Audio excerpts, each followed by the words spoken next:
This film begins by showing a scene in 1858 where the slavery of the black race by the white race is still happening. At that time, 2 male masters of the white race rode their horses to travel to a city while 5 black men had to walk with their hands in iron chains. That night, when they were about to pass through a forest, a white man who claimed to be a dentist named Dr. King Schultz stopped them. Dr. King intends to buy one of the slaves of the 2 male masters to help him find the Brittle brothers. After discovering that a black slave man named Django recognizes the Brittle brothers, Dr. King sets out to free and take him. However, because the 2 male masters refused to hand over Django, Dr. King was forced to kill one of them and let the other live before finally paying some money to the surviving master. After that, Dr. King freed the other 4 men so they could escape to a safer place, while Django went with him. Unlike another white people at that time, he seemed to respect and value black people equally.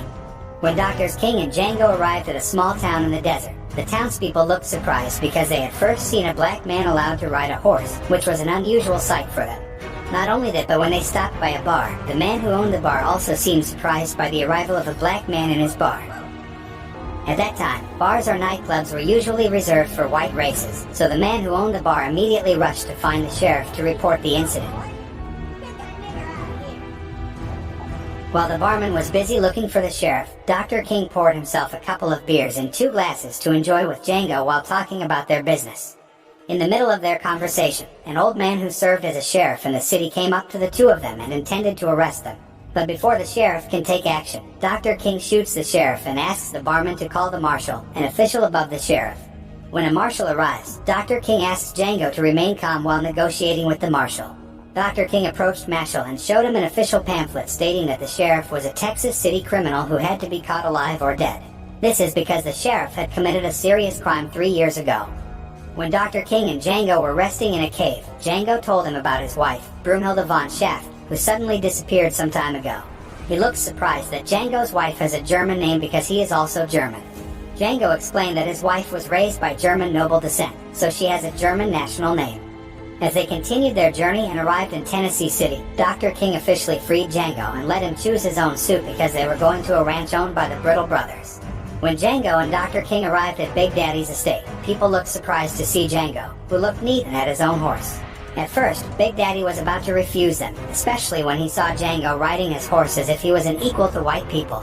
When Dr. King offered a fantastic price to buy one of the black girls from Big Daddy's estate, he immediately invited Dr. King to enter. Meanwhile, Django, traveling around the ranch, managed to find a member of the Brittle brothers named John, who had tortured him and tortured his wife very cruelly.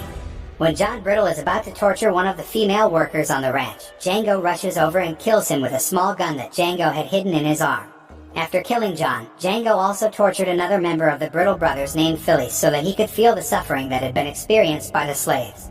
After being satisfied with beating him, Django shoots him right in the head so that he dies instantly. After that, Dr. King, who had just arrived at the ranch area, asked where the location of the last Brittle member was, and Django pointed at a male foreman who was riding in the middle of the ranch. Soon after, Dr. King aimed at the foreman and killed him with only 1 bullet shot. After all the members of the Brittle brothers were killed, Big Daddy and his men went to Dr. King and Django to ask why they did all that. In the same way as before, Dr. King handed over an official arrest warrant stating that the 3 Brittle brothers were state criminals who had to be caught alive or dead. After reading the letter, Big Daddy had no choice but to let his 3 foremen die and let Dr. King go with Django. That night when Django and Dr. King rested, Dr. King offered to help him find his wife on the condition that Django had to help him complete the hunt for the criminal before winter ended. After Django agreed to the deal, Dr. King began teaching him how to shoot by relying on movement speed and shooting accuracy. Unexpectedly, in a short time, Django was able to master shooting techniques, and Dr. King began to recognize his great potential as one of the fastest shooters then. After weeks of hunting for criminals, they finally completed their mission and killed dozens of the country's criminals. The next day, Dr. King and Django go to Mississippi, which is thought to be the place where Broomhilda is currently located. After checking the population census data in the city, it is known that she lives in there and is currently the slave of a rich man named Calvin Candy. Dr. King knew that Calvin owned the country's largest cotton plantation, so it was difficult for them to buy Broomhilda. Soon afterward, Dr. King advises Django to use another strategy and prepare a well-thought-out plan so that they can retrieve Broomhilda safely. They pretend to be businessmen who want to buy one of Calvin's best Mandingo fighters because it is known that Calvin is obsessed with Mandingo fighters and often sells the strongest fighters. The Mandingo fight is between two black slaves who have to fight until one dies to determine who is the winner. After arriving at Calvin's house and seeing Mandingo fighters briefly, Dr. King offered $12,000 for the best fighter Calvin had. Hearing that the offer was quite high, he took Dr. King and Django to his private villa, where he locked up many of Mandingo's strongest fighters. On the way, Calvin finds one of the fighting men hiding in a tree because he wants to escape from his place. The fighter admitted that he was tired because he was forced to continue fighting against his own race, so he begged Calvin to forgive him. However, instead of forgiving the fighting man, Calvin ordered his men to release two wild dogs to eat the man alive until he died. Dr. King, who witnessed their cruelty, chose to turn away because he could not bear to witness his inhumane, cruel act. Even though Dr. King is a criminal hunter, he still has a bit of humanity and conscience, so he doesn't have the heart to see someone being tortured. After arriving at Calvin's private villa, Django and Dr. King met one of his confidants named Stephen. Stephen seemed surprised to see Django being allowed to ride his own horse because he couldn't accept that another black man was getting special treatment. Even though Calvin had explained that Django had been freed by Dr. King, Stephen was still grumbling behind his back. After that, Calvin asked Stephen about the whereabouts of a slave girl that he had previously told Dr. King. Stephen said she was locked in a hot iron box because she had tried to escape from the villa. Then, Calvin ordered him to take her out of the hot box because tonight, she would be assigned to meet and serve Dr. King as he had previously agreed. When Django saw that the woman locked in a box by Stephen was his wife, Django felt so angry and hurt that he almost pulled out his gun. But he tried to be patient and not act rashly to safely get her out of place. In the evening, Broomhilda is escorted by Calvin's sister, Lara, to Dr. King's room.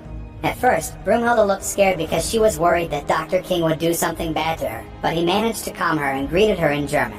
Dr. King then explained that he had come to the place to help her and bring her together with people who she might know. When he brought her to Django, she couldn't help but cry and faint because she didn't think that her husband would come to save her.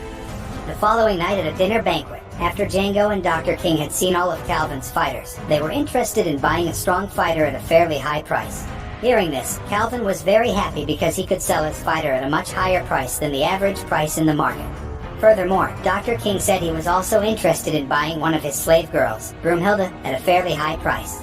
Hearing his offer, Calvin and his family laughed because they were surprised by Dr. King, who was attracted to a slave he had just met. Even Calvin, who was too excited, asked Stephen to take off her clothes and show the lashes on her back in front of everyone. At that moment, Django started to lose his temper and almost pulled his gun from its holster because he couldn't bear to see his wife humiliated in front of everyone. Fortunately, Calvin's younger sister Lara immediately stopped Stephen's actions because she didn't want to spoil everyone's appetite with the wound. Fortunately, Django also managed to control his anger and cancel his intention to kill everyone in that place. At that moment, Stephen had seen Django and Broomhilda looking at each other and began to suspect that there was something they both were hiding. Stephen then invites Calvin to speak privately in his room to tell him about his suspicions about the relationship between Django, Dr. King, and Broomhilda. In that conversation, Stephen manages to convince Calvin that Dr. King and Django's real goal is to pick up Broomhilda because he believes that Broomhilda has a special relationship with Django and all talk about Mandingo's fighter is just bullshit. Hearing his explanation, Calvin felt very angry and returned to the dining room carrying the skull of a slave he had killed. In a rage, Calvin forces Drs. King and Django to come clean about their true intentions and threatens them by pointing an iron hammer at Broomhilda's head. When the situation became tense and at gunpoint by Calvin's men, Dr. King was forced to admit that their original purpose in coming to his place was to pick up Broomhilda. Hearing Dr. King's confession, Calvin allowed him to take Broomhilda away on the condition that he had to pay $12,000. Hearing that, he agreed to this so they could immediately take her out of place.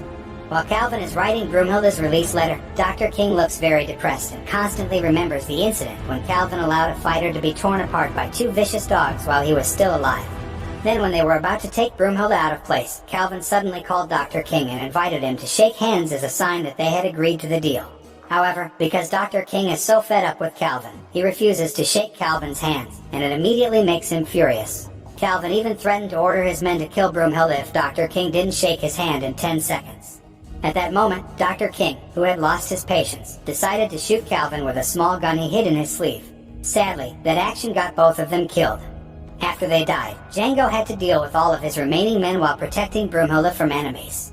Django's very fast and accurate shooting ability killed all of Calvin's family, including Stephen and his men in the house. Django deliberately leaves Stephen alive and only shoots him in the leg before finally Django blows up the house with dynamite that had been secretly installed. That night, Django managed to save his wife from slavery and left the place on a horse belonging to the late Dr. King. At that time, he recalled the words of Dr. King, who had mentioned that he had a talent for shooting very quickly and accurately, so Dr. King was sure he would become a legend one day. What Dr. King said was proven true because Django was known as a legend of the fastest shooter from the South after that incident. This is the end of this film. This film teaches us to never demean others regardless of their race or ethnicity, and always treat others as we would like to be treated.